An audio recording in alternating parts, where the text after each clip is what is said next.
Hello Cancer, Sun, Moon, Rising, and Venus Signs. Kamusta kayo? Sana po'y nasa mabuti kayong kalagayan. Welcome back po sa Star Tarot.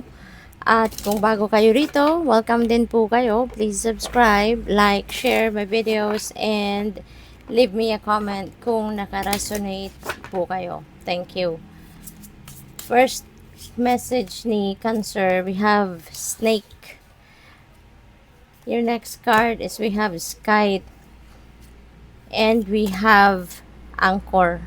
Ayan. So, parang ano kayo ngayon, Cancer, no? Parang meron kayong boredom na experience siguro that could be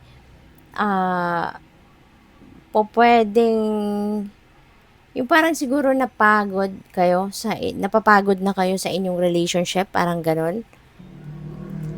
Or pwedeng nagsasawa, no? Nagsasawa na sa, siguro kulang na ng fire yung inyong relationship. Kaya parang ang iba sa inyo, parang yun parang nawawala ng gana. Parang gusto na lang ninyo na, yung parang magpahinga muna. Parang gusto ninyo ng distance muna, no? Sa inyong person, sa inyong relationship, parang ganon.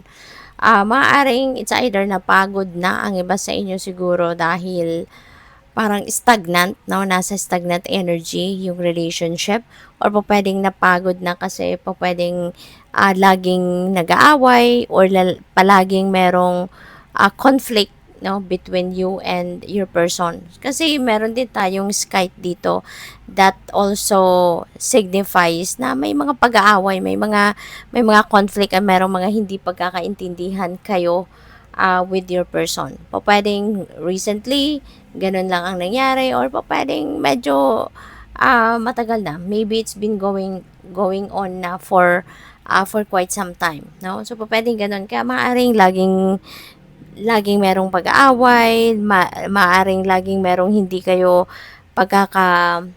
pagkakaintindihan na magjowa, parang gano'n. Kaya pwedeng minsan siguro saywar kayo, minsan talagang may diskusyon, merong disagreements, pwedeng gano'n ang ganap, no?